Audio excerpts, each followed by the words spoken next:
Let's go to the final piece of this, Ryan, and this is advantage North Carolina. I mean, look, Notre Dame's done a nice job, but Notre Dame has given up points in situations they shouldn't give up. Now, I would argue that that number's a tad misleading, not by a lot, but just a tad, because Notre Dame is a team that gave up a defensive touchdown, or an offensive touchdown, I should say.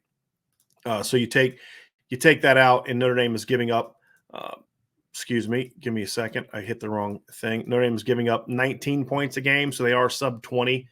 But still, even then, the points need to be down more. You should have made there's a couple stops against Cal you should have made. There's a couple stops against Marshall you should have made. So Notre Dame defense has been better than their numbers show, but still not nearly good enough, Ryan. And I think there's some aspects of this where they've been able to catch some breaks. They've had a couple missed field goals already, so that kind of counters, the turnover a little bit. But the reality is that North Carolina has been just unstoppable on offense so far. And I mean, they didn't play great against Georgia State and still scored 35 points. And the thing I liked about that game too is they made plays when they needed to make plays, to put the game away. The game wasn't quite as competitive as the final score of 35-28. So I think this is advantage North Carolina, but for Notre Dame, it comes down to the previous stuff, dominating the trenches, so that way you can get North Carolina. Here's a big part of North Carolina's success right here. Their ability to move the ball on third down has been exceptional this year, Ryan, because they are so good on first and second down. They are excellent on the first two downs. Now, they haven't gotten into a ton of third downs like a team that's not good, but they've actually gotten into more third downs than you'd think an offense this explosive would be. They're at 13 a game right now, Ryan. That's actually a decent number of third downs in a game, right? And so, but they're converting them because they're getting into so many good third down situations, but they've also converted some longer third downs too, Ryan. And so this is a really dangerous team in this regard. And it's one where, if you're Notre Dame, if you're dominating in the trenches, it's going to lead to first and second down success, which means run stops, 0 to 2 yards, minuses, which are, obviously negative plays, and forced incompletions. Those are the disruptions that I talk about. If you can hold a team to 2 or minus yards every time they run the football, that's a win. That's a win for the defense, right?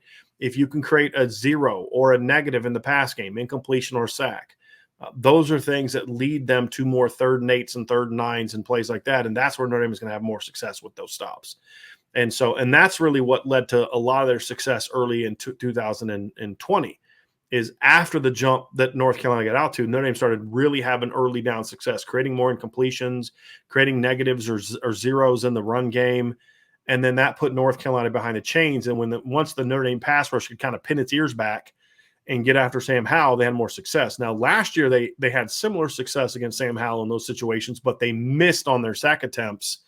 And that allowed Sam Howell to scramble. You can't allow that because this North Carolina team to me is too good, Ryan, to turn a 3rd and 10 into a first down or a 4th and 8 into a first down because of a scramble. Can't allow those things to happen. But if you can control the trenches, that puts them in more third down and longs. That's going to lead to more stops. That's how you win this football game. It's simple to say. It's much harder to do when you're playing an offense that's this well coached and has the kind. Again, we said yesterday, this isn't an elite talent team on North Carolina. Their talent isn't such where you look and say, yep, that's 50 points a game and 547 yards per game. Yep, absolutely. Especially since they haven't had Josh Downs the last 2 games. It's good talent with great scheme. And the best way to beat a team like that is to dominate the talent. And that has to begin because the way that you can dominate the talent that then impacts the scheme is to dominate in the trenches. And that's ultimately, as we've said throughout this breakdown, is going to be the key in this game. The front 4 has to play this week like they did last week, but finish better. They do that, then I think that's how Notre Dame wins. Well, this isn't a unique thing to just North Carolina. Most offenses are like this, Brian. Well, actually, all offenses want to be like this. They want to play ahead of the chains, right? Like, they don't want to be bad on first down to set yourself up in bad second or third down situations. Like, you want to play in those advantageous situations. I think it's even more important for North Carolina because I think it really sets up the play action game. It sets up the RPO game, their ability to win early on those downs, right? So I think that's going to be – Yep. screen game, like all of that stuff, right? The movement based stuff where you're trying to manipulate the second and third levels, like that stuff is designed off of having early success on those first down type of situations. So they want to do that, and they want to do that consistently. And I already mentioned it when I talked a little bit about Drake May. When this offense is humming, it seems very methodical, right? It's just like everything is just kind of moving quick. Everything is getting the ball out quick. Everything is just kind of happening at a very good pace. You interrupt that pace is the best way. Like you need to make those runs on first down for 0 gains. You need to get some negative plays. You need to get early down sacks. Like those things are going to be huge, huge parts of this football game, in my opinion. You want to put a guy like Drake May, like you don't want it to be a 3rd and 3, a 3rd and 4, where like he can just kind of sit back there and make a really quick decision. You want it to be 3rd and 8 plus. You want him to sit back there and have to hold the football a little longer in the pocket. That's when you're going to have your most success. So waiting on early downs is crucial. And these numbers even lead me to my early points of like, hey, you want to be aggressive with this football team? Because Brian, right now, if you're a bend but don't break team and you let them get in the red zone, they're showing you right now that they can finish with touchdowns. And that's been an issue that's been an issue in the past for Paul Longo's offenses. But their better teams like have that's not been the issue. So this year so far, they've been very good at touchdown percentage. They, as the numbers show, obviously this year they rank.